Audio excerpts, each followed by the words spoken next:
Bonjour frères et sœurs, je vous souhaite la bienvenue encore une fois.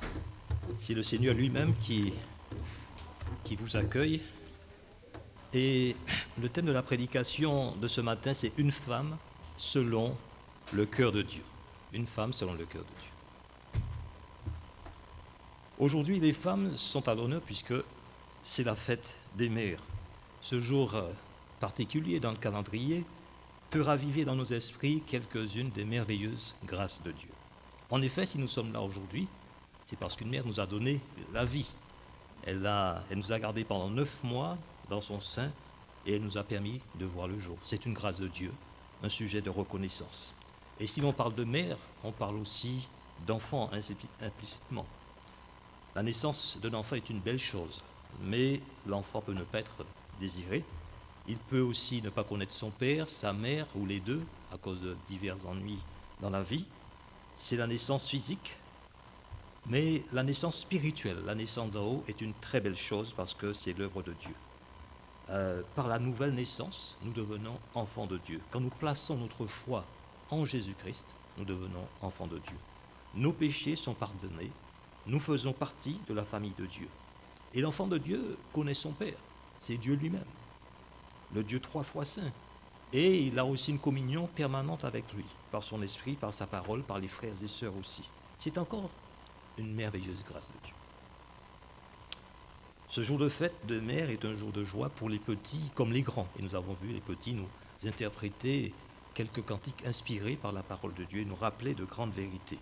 Ce jour dure 24 heures et notre joie aussi, ce jour de fête de mère dure 24 heures. Mais le croyant, l'enfant de Dieu, peut se réjouir toujours dans le Seigneur.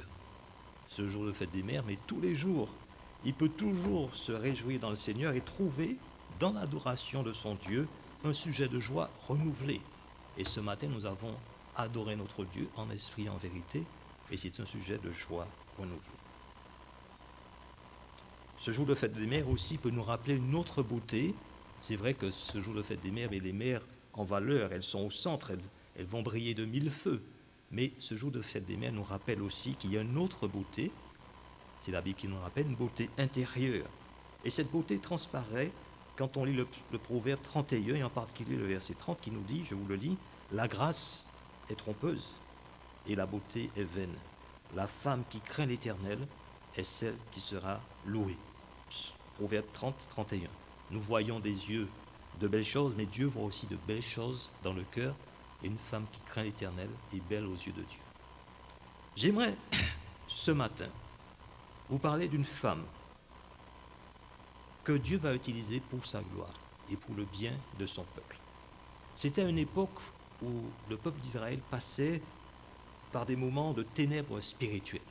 Chacun faisait ce qui lui plaisait. Tout Israël était contaminé par le péché.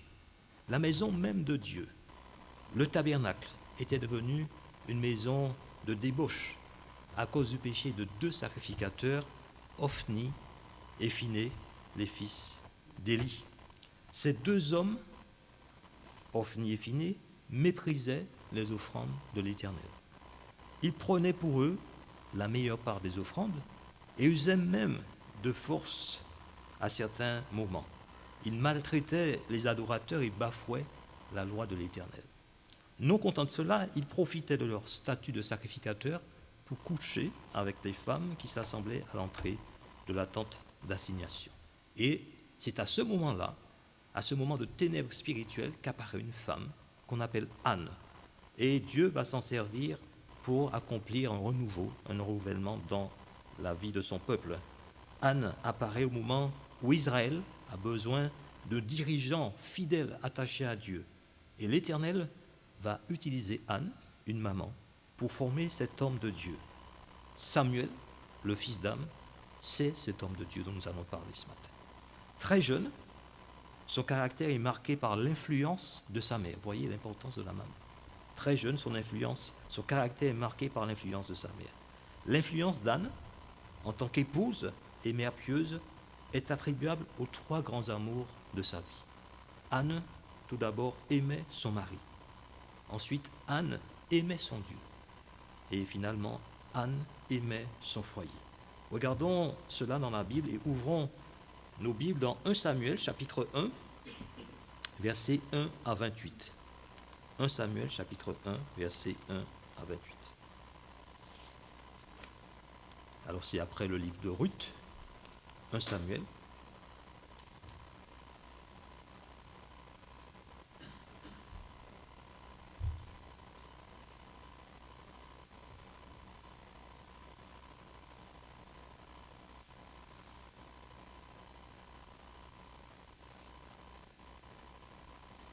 Et nous commençons la lecture au verset 1, 1 Samuel chapitre 1, verset 1 jusqu'au verset 28.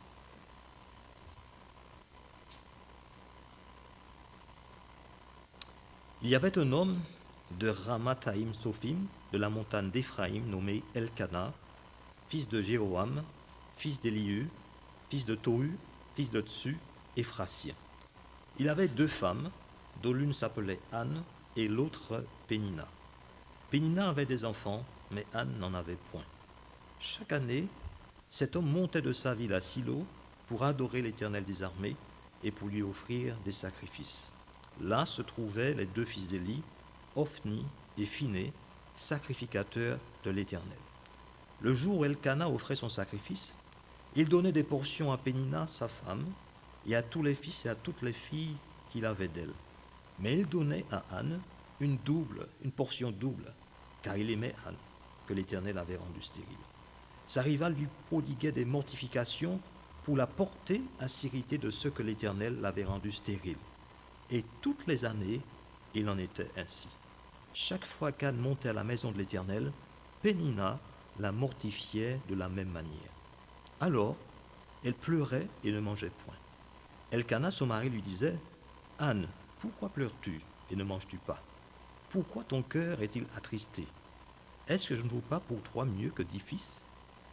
Anne se leva après que l'on eut mangé et bu à Silo. Le sacrificateur Élie était assis sur un siège près de l'un des poteaux du temple de l'Éternel. Et l'amertume dans l'âme, elle pria l'Éternel et versa des pleurs. Elle fit un vœu en disant « Éternel des armées, si tu daignes regarder l'affliction de ta servante, si tu te souviens de moi et n'oublie point ta servante, et si tu donnes à ta servante un fils, je le consacrerai à l'Éternel pour tous les jours de sa vie, et le rasoir ne passera point sur sa tête. » Comme elle restait longtemps en prière devant l'Éternel, Élie observa sa bouche. Anne parlait dans son cœur et ne faisait que remuer ses lèvres, mais on n'entendait point sa voix. Élie pensa qu'elle était ivre et il lui dit « Jusqu'à quand seras-tu dans l'ivresse? Fais passer ton vin. » Anne répondit « Non, mon Seigneur, je suis une femme qui souffre en son cœur, et je n'ai bu ni vin ni boisson enivrante, mais je répandais mon âme devant l'Éternel. Ne prends pas ta servante pour une femme pervertie, car c'est l'excès de ma douleur et de mon chagrin qui m'a fait parler jusqu'à présent. » Élie reprit la parole et dit « Va en paix, et que le Dieu d'Israël exauce la prière que tu lui as adressée. » Elle dit « Que ta servante trouve grâce à tes yeux. » Et cette femme s'en alla. Elle mangea, et son visage ne fut plus le même. Ils se levèrent de bon matin, et après avoir adoré l'Éternel, ils s'en retournèrent et revinrent dans leur maison à Rama. Elkana connut Anne, sa femme, et l'Éternel se souvint d'elle. Dans le cours de l'année, Anne devint enceinte, elle enfanta un fils, qu'elle nomma Samuel, car dit-elle, je l'ai demandé à l'Éternel. Son mari Elkana monta ensuite avec toute sa maison pour offrir à l'Éternel le sacrifice annuel et pour accomplir son vœu. Mais Anne ne monta point, et elle dit à son mari, lorsque l'enfant sera sevré, je le mènerai afin qu'il soit présenté devant l'Éternel et qu'il reste là pour toujours. Elkana, son mari, lui dit, fais ce qui te semblera bon, attends de l'avoir sevré. Veuille seulement l'Éternel accomplir sa parole. Et la femme resta et allaita son fils jusqu'à ce qu'elle l'ait sevré. Quand elle l'eut sevré, elle le fit monter avec elle et prit 3 taureaux, un épha de farine et une outre de vin. Elle le mena dans la maison de l'Éternel à Silo. L'enfant était encore tout jeune. Ils égorgèrent les taureaux et conduisirent l'enfant à Élie. Anne dit, « Mon Seigneur, pardon. Aussi vrai que ton âme vit, mon Seigneur, je suis cette femme qui me tenait ici près de toi pour prier l'Éternel. C'était pour cet enfant que je priais, et l'Éternel a exaucé la prière que je lui adressais. Aussi, je veux le prêter à l'Éternel. Il sera toute sa vie prêté à l'Éternel, et ils se prosternèrent là devant l'Éternel. Voilà. Et, eh bien, l'influence d'Anne en tant qu'épouse et mère pieuse est attribuable aux trois grands amours de sa vie. Et le premier amour de sa vie, c'était l'amour de son mari. Anne aimait son mari. Un amour réciproque ressort de son texte. Un amour existe entre Anne et son mari Elkana. Lorsqu'Elkana présente des sacrifices d'action de grâce au Seigneur, au verset 4, nous lisons cela, il donne une portion à Pénina et à ses enfants, mais il donne à Anne une double portion à cause du grand amour qu'il a pour elle. De cette façon, Elkana honore Anne publiquement. Tout le monde peut se rendre compte qu'Elkana aime profondément Anne. Le mariage d'Anne n'est pas parfait. La polygamie de son mari, puisqu'il avait 2 femmes, la polygamie de son mari entraîne des jalousies et des rivalités. Nous lisons ça au verset 6. Sa rivale lui prodiguait des mortifications pour la porter à s'irriter de ce que l'Éternel l'avait rendu stérile. Il faut savoir qu'à cette époque, dans la culture israélite, les enfants étaient très importants parce qu'ils permettaient de conserver l'héritage et le nom de la famille. C'est pour cette raison qu'il y a beaucoup d'unions polygames dans l'Ancien Testament. Si la polygamie était tolérée, et nous voyons ça dans Deutéronome chapitre 21, versets 15 à 17, elle n'était pas approuvée par Dieu.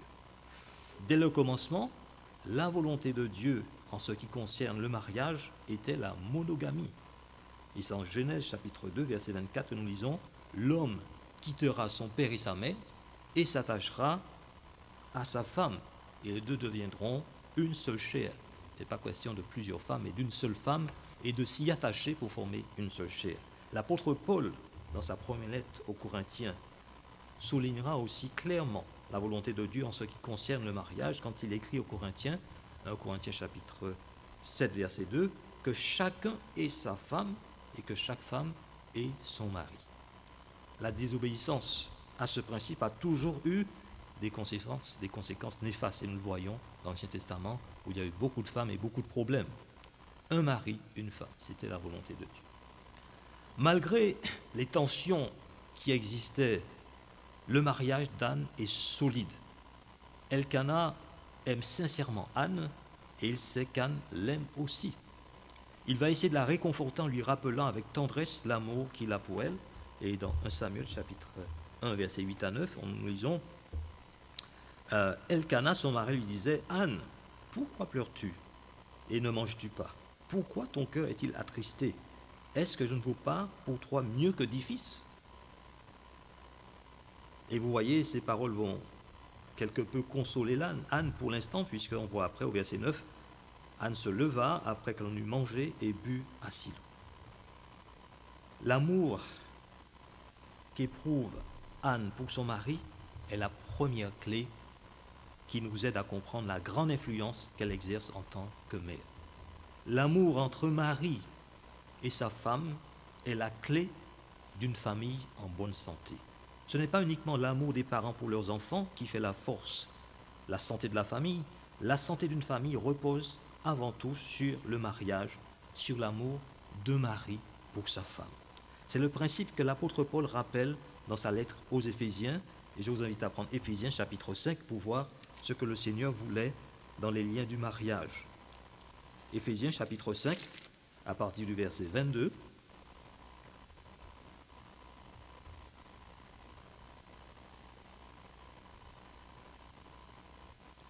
Gardez un doigt dans 1 Samuel. Éphésiens chapitre 5 à partir du verset 22. Femmes, que chacune soit soumise à son mari comme au Seigneur, car le mari est le chef de la femme, comme Christ est le chef de l'Église qui est son corps et dont il est le sauveur. Or, de même que l'Église est soumise à Christ, les femmes aussi doivent l'être à leur mari en toutes choses.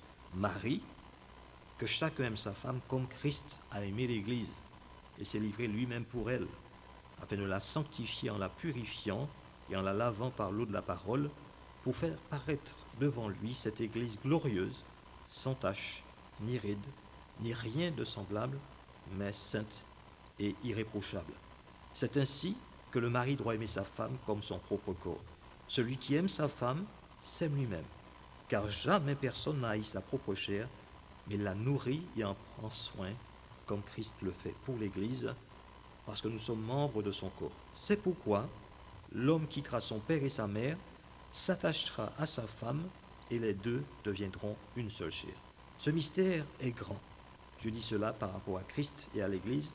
Du reste, que chacun de vous aime sa femme comme lui-même, et que la femme respecte son mari. Enfants, obéissez à vos parents selon le Seigneur, car cela est juste. Honore ton père et ta mère, c'est le premier commandement avec une promesse, afin que tu sois heureux et que tu vives longtemps sur la terre. Et vous, pères, n'irritez pas vos enfants, mais élevez-les en les corrigeant et en les instruisant selon le Seigneur. Voilà. L'apôtre Paul rappelle ce principe que l'amour d'un mari et d'une femme est selon la volonté de Dieu. Dans l'épître aux Colossiens aussi, Paul va dire cela dans Colossiens chapitre 3, versets 18 et suivants.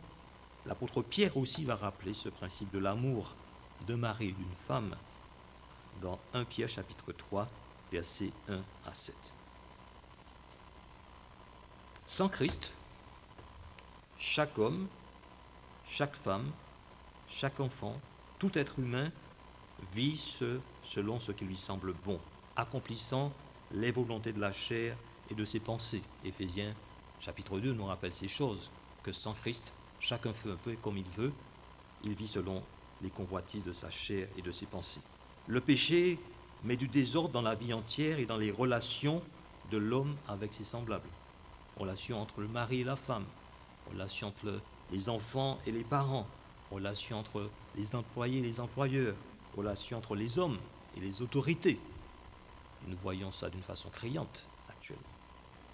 Une fois que l'on devient enfant de Dieu, il nous faut accomplir la volonté de Dieu. Les bonnes choses voulues par Dieu doivent reprendre leur place dans nos vies. Quand on n'est pas en Christ, eh bien, on vit comme on veut, et quand on vit dans le Seigneur nous appelle à l'amour les uns pour les autres, et en particulier à l'amour du mari pour sa femme et l'amour de sa femme pour son mari. C'est pourquoi, inspiré par le Saint-Esprit et non par la raison humaine, Paul, comme nous l'avons lu, Pierre vont rappeler ce que Dieu veut en matière de relations entre l'homme et ses semblables. C'est pourquoi il rappelle l'amour entre le mari et la femme et le rôle qu'ils doivent jouer selon la volonté de Dieu.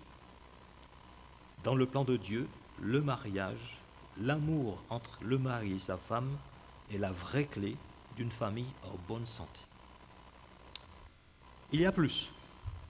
Il y a en plus un paramètre important qu'il ne faut pas oublier. Un enfant apprend les leçons fondamentales de la vie en voyant ses parents vivre. L'enfant apprend l'amour, le pardon, l'abnégation, la patience et bien d'autres choses importantes en observant la façon dont ses parents vivent l'un avec l'autre. C'est dans la maison qu'il voit ça. Le bien et le mal sont de cette façon enseignés en partie dans la maison. Donc cet amour entre le mari et la femme, la façon dont ils vivent dans le foyer est observé par les enfants et c'est une façon d'apprendre les leçons fondamentales de la vie. Elkana et Anne ont mis l'accent sur le mariage. Et malgré les problèmes familiaux, leur mariage est solide et leur amour est constant. Malgré les difficultés liées à la polygamie, Anne et Elkana s'aiment profondément. Ils adorent Dieu ensemble et régulièrement. Verset 3, nous lisons, nous revenons. Chaque année, cet homme montait de sa ville à Silo pour adorer l'Éternel des armées et pour lui offrir des sacrifices, dans le verset 3 de notre texte. Et pas seulement une fois dans l'année, mais au moins 3 fois, parce que les Israélites étaient tenus de monter, adorer Dieu 3 fois par an. Tous les hommes devaient se rendre au sanctuaire central pour adorer Dieu. Deutéronome chapitre 16, versets 1 à 7. L'adoration occupent une place importante dans la vie d'Anne et d'Elkana. C'est ce qui soutient leur mariage malgré toute l'adversité, malgré cet aspect de la polygamie.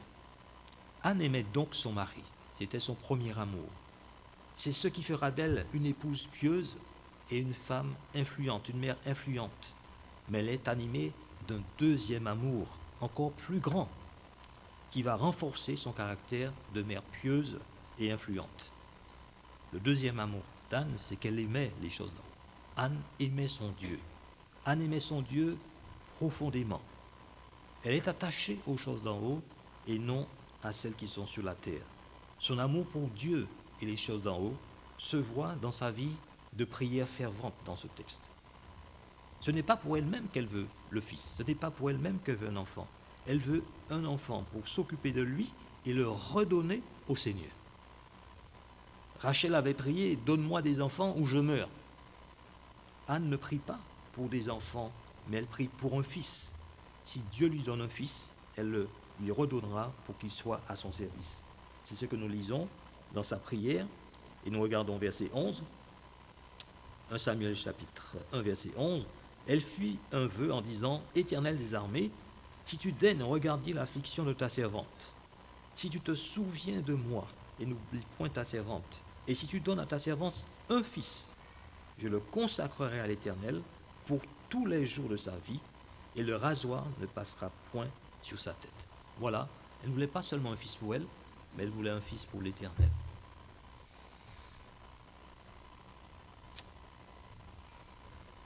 Anne était stérile, nous dit le texte. Anne était stérile. Nous voyons ça au verset 5.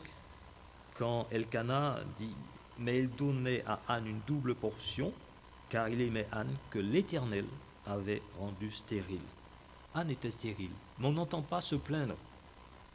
On n'entend pas blâmer son mari. On n'entend pas blâmer Dieu à cause de sa stérilité. Anne semble avoir compris que les enfants, les fils, les filles sont un héritage de Dieu. Le psaume 127 nous rappelle ça. Que c'est Dieu qui donne les enfants, Genèse chapitre 33, verset 5. C'est donc vers Dieu qu'elle se tourne pour plaider sa cause, parce qu'elle sait que c'est Dieu qui rend stérile ou Dieu qui rend féconde. Au lieu de l'éloigner de Dieu, sa stérilité va la rapprocher de Dieu. Vous voyez combien elle aime Dieu profondément. Elle ne laisse pas les problèmes mettre une distance entre elle et son Dieu. Au contraire, ces problèmes la rapprochent de Dieu. Ces épreuves ont fait d'elle une femme de prière. Et 1 Samuel chapitre 1 verset 12, on dit « Elle restait longtemps en prière devant l'Éternel ». C'est un exemple de quelqu'un qui prie sans cesse. 1 Thessaloniciens nous dit cela. Chapitre 5 verset 17. Luc chapitre 18 verset 1 à 8, le Seigneur nous dit qu'il faut prier toujours sans se relâcher.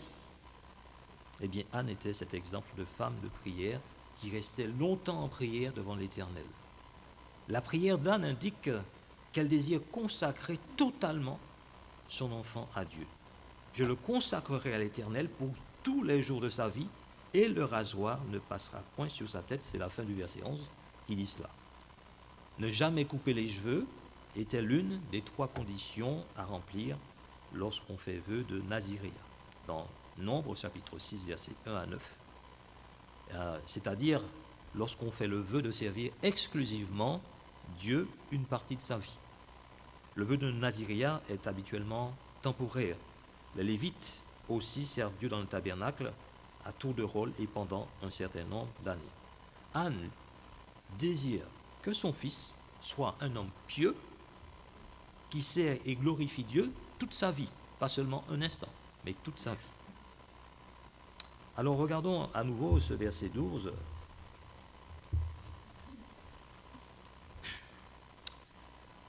Verset 12, alors comme elle restait longtemps en prière devant l'Éternel, Élie observa sa bouche. Anne parlait dans son cœur et ne faisait que remuer les lèvres, mais on n'entendait point sa voix. Élie pensa qu'elle était ivre et lui dit « Jusqu'à quand seras-tu dans l'ivresse? Fais passer ton vin. » Anne répondit « Non, mon Seigneur, je suis une femme qui souffre en son cœur et je n'ai bu ni vin ni boisson enivrante, mais je répandais mon âme devant l'Éternel. Ne prends pas ta servante pour une femme pervertie, car c'est l'excès de ma douleur et de mon chagrin qui m'a fait parler jusqu'à présent. » Élie reprit la parole et dit « Va en paix, et que le Dieu d'Israël exauce la prière que tu lui as adressée. Elle dit, que ta servante trouve grâce à tes yeux. Et cette femme s'en alla, elle mangea, et son visage ne fut plus le même. Ils se levèrent de bon matin, et après avoir adoré l'Éternel, ils s'en retournèrent et revinrent dans leur maison à Rama. Donc Anne prie avec tellement de ferveur qu'elle se fait remarquer dans le tabernacle. Surtout à une époque d'échéance spirituelle où chacun faisait ce qui lui semblait bon. Comme elle restait longtemps en prière, nous dit le texte devant l'Éternel, Élie observait sa bouche. Élie n'a pas compris au début qu'Anne priait, et peut-être cela est dû à deux raisons. Tout d'abord, la coutume en Israël n'est pas de prier silencieusement, mais de prier à haute voix. Anne semble avoir compris que Dieu sait lire dans le cœur humain. Il connaît nos pensées avant même que ça devienne des mots. Donc, elle pouvait exprimer à Dieu sa prière silencieusement. On peut regarder ça dans le psaume 139 pour voir comment Dieu nous connaît parfaitement et que même silencieusement, il entend nos prières. Psaume 139, versets 1 à 6. C'est un psaume de David.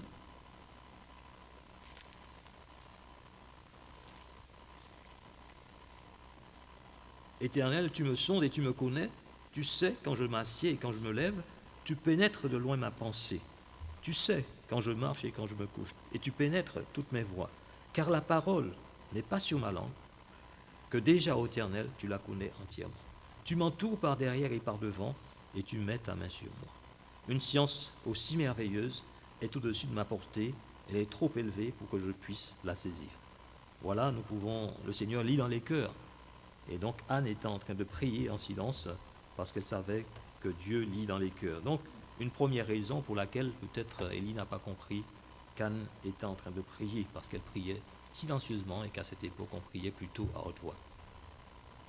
Dans le Nouveau Testament, le Saint-Esprit intercède par des soupirs inexprimables aussi. Il n'est pas nécessaire donc qu'Anne prie à haute voix. Une deuxième raison qui a peut-être conduit Élie et qui ne lui a pas permis de comprendre qu'Anne priait, parce que c'était à cause de ses fils. Ses fils fréquentaient dans le tabernacle des filles aux mœurs légères. Nous lisons ça dans 1 Samuel, chapitre 2, verset 22. Élie voit plutôt des femmes immorales que des femmes pieuses. Il dit, ah, ça c'est une autre. Elle est là comme les femmes que mes fils fréquentent, des femmes de mauvaise vie. Voilà une autre. Et donc, c'est pourquoi il a dû penser qu'Anne était aussi une de ces femmes que ses fils fréquentaient, des filles aux mœurs légères. Anne sait que seul Dieu peut répondre à sa prière, c'est pour cela qu'elle prie en silence.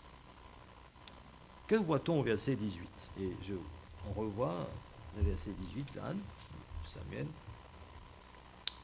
On lit, elle dit, que ta servante trouve grâce à tes yeux, et cette femme s'en alla, elle mangea et son visage n'était plus le même. Ils se levèrent de bon matin et après avoir adoré l'Éternel, ils s'en retournèrent et revinrent dans leur maison à Rama. Elkana connut Anne, sa femme, et l'Éternel se souvint d'elle. Dans le cours de l'année, Anne devint enceinte et elle enfanta un fils qu'elle nomma Samuel, car dit-elle, je l'ai demandé à l'Éternel. Anne a remis son sort à l'Éternel. Elle a laissé son sentiment de frustration au pied de l'autel. Remets ton sort à l'Éternel et il te soutiendra. Il ne laissera jamais chanceler le juste, nous dit le psaume 55, verset 23. Et Pierre nous encourage. Et déchargez-vous sur lui de tous vos soucis, car lui-même prend soin de vous. 1 Pierre chapitre 5, verset 7. Quand Dieu a répondu à la prière d'Anne, et Dieu a répondu à sa prière, cette prière particulière, Anne s'est répandue en louange, et il y a ce beau cantique d'Anne qu'on peut lire dans la suite de Samuel. Anne aimait tout d'abord son mari, mais par-dessus tout, elle aimait son Dieu. Sa vie de prière le montre. Son discernement des choses les meilleures aussi. Elle ne va pas prier seulement pour avoir un fils pour elle, mais elle va prier pour le donner entièrement à Dieu. Elle avait une foi constante et tenace malgré la polygamie dans sa famille, malgré les frustrations qu'elle subissait. Mais Anne avait aussi un troisième amour qui faisait d'elle une épouse et une mère influente. Anne aimait son foyer. Anne aimait d'abord son mari, Anne aimait ensuite son Dieu, mais Anne aimait aussi son foyer. Nous le voyons dans l'amour réciproque qu'il y a entre elle et son mari Elkana. Nous le voyons dans la manière avec laquelle elle élève au-dessus de tout la mesquinerie de Pénina et les querelles qu'elle tente délibérément de provoquer dans le but d'exaspérer Anne. Nous le voyons encore dans le désir qu'a Anne de devenir mère. Nous le voyons encore mieux dans la façon dont elle prend soin de son bébé. Et on peut regarder ça dans 2 Samuel chapitre 18, 2 Samuel chapitre 2. Alors le chapitre 1 nous dit qu'elle prend soin de l'enfant, elle va le nourrir jusqu'à ce qu'il soit sevré. Mais même quand il est donné à Élie, on voit 1 Samuel chapitre 2, verset 18, Samuel donc est maintenant au service de Dieu. 1 Samuel chapitre 2, verset 18, Samuel faisait le service devant l'Éternel, et cet enfant était revêtu d'un éphod de lin. Sa mère lui faisait chaque année une petite robe. Il la lui apportait en montant avec son mari pour offrir le sacrifice annuel. Élie bénit Elkana et sa femme en disant « Que l'Éternel te fasse avoir des enfants de cette femme pour remplacer celui qu'elle a prêté à l'Éternel. » Et ils s'en retournèrent chez eux. Lorsque l'Éternel eut visité Anne, elle devint enceinte, et elle enfanta 3 fils et 2 filles. Et le jeune Samuel grandissait auprès de l'Éternel. Donc la maman prenait soin de son enfant, elle l'allaitait. Même après avoir donné à l'Éternel, elle prenait encore soin de lui. Anne sait que le temps dont elle jouira avec Samuel sera court. Les mères allaitaient 3 ans. Elle prend soin de lui pendant les années les plus formatrices, le temps qu'il apprenne à marcher, le temps qu'il apprenne à parler. Elle doit aussi lui enseigner les vérités fondamentales de la vie et de la sagesse. Elle fera de son foyer un endroit où Samuel pourra apprendre et grandir en sécurité. Combien l'amour dans nos foyers est important. La paix dans nos foyers est importante pour les enfants. Voilà Anne qui aimait son foyer, qui a une influence d'épouse. Elle fera dans son foyer donc un endroit où Samuel pourra apprendre et grandir en sécurité. Elle va préparer Samuel à une vie de service pour Dieu. Et l'histoire nous apprend qu'elle a bien fait son travail. Proverbe 22, 6 nous dit « Instruis l'enfant selon la voie qu'il doit suivre. Et quand il sera vieux, il ne s'en détournera pas. » Donc, maman, parents, nous avons là un beau ministère à accomplir. L'influence d'Anne est restée une force directrice pour Samuel, bien plus que le faible exemple de spiritualité d'Élie. Parce que Samuel voyait aussi les enfants d'Élie. Il voyait qu'Élie ne reprenait pas ses enfants qui menaient une vie de débauche, qui méprisaient les lois de l'Éternel. Mais sa maman Anne, a eu une influence plus forte sur Samuel que la mauvaise influence qu'auraient pu avoir les fils d'Élie. Vous voyez donc combien ce ministère est important pour les mamans, d'aimer leur foyer, d'aimer leur Dieu et d'aimer leur mari. Anne a continué à rendre visite à Samuel, continuant ainsi à avoir une influence formatrice sur lui tout au long de sa jeunesse. Anne aimait son mari. Anne aimait son Dieu. Anne aimait son foyer et nous montre ce que Dieu peut faire d'une femme qui se donne entièrement à l'Éternel. Que Dieu, frères et sœurs, bénisse sa parole dans vos cœurs. Et nous pouvons terminer par ce cantique. Quel bonheur de marcher avec lui dans les combats que nous ont présentés